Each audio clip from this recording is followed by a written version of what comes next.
বিজেপিৰ ৰাজ্যিক সভাপতি হ'ল দিলীপ শইকীয়া। ভৱেশ কলিতাৰ পিছতে দিলীপ শইকীয়া হ'ল বিজেপিৰ ৰাজ্যিক সভাপতি। একাংশ বিজেপি কৰ্মীয়ে পুৰণি কৰ্মীক গুৰুত্ব নিদিয়া বুলি প্ৰচাৰ কৰি থকা কাৰ্যক নস্যাৎ কৰি দলে সভাপতিৰ আসনত বহুৱালে যুৱ অৱস্থাৰ পৰা দলটোৰ সৈতে জড়িত হৈ থকা বৰ্তমানৰ সাংসদ দিলীপ শইকীয়াক। 1986 চনতে ৰাষ্ট্ৰীয় স্বয়ংসেৱক সংঘৰ সৈতে জড়িত হৈছিল শইকীয়াই। অখিল ভাৰতীয় বিদ্যাৰ্থী পৰিষদ অসমৰ ৰাজ্যিক সাংগঠনিক সম্পাদকৰ দায়িত্বও চম্ভালিছিল দিলীপ শইকীয়াই। দলটোৰ সৈতে দীৰ্ঘদিন ধৰি জড়িত হৈ মঙ্গলদৈ লোকসভাৰ সাংসদ নিৰ্বাচিত হৈ পুনৰ দৰং ওদালগুৰি লোকসভা সমষ্টিৰ পৰা সাংসদৰ আসন অলংকৃত কৰি আছে দিলীপ শইকীয়াই। সকলো দিশৰ পৰা চালি জাৰি চাই এগৰাকী অভিজ্ঞ নেতা বুলি বিবেচিত কৰি এই গুৰু দায়িত্ব অৰ্পণ কৰিছে দলটোৱে দিলীপ শইকীয়াক।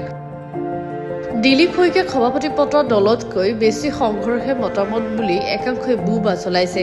অৱশ্যে এই সুবৃহৎ দলটোক সুচাৰুৰূপে চলাই নিয়াত দিলীপ শইকীয়া কিমান সফল হ'ব সেয়া সময়হে ক'ব।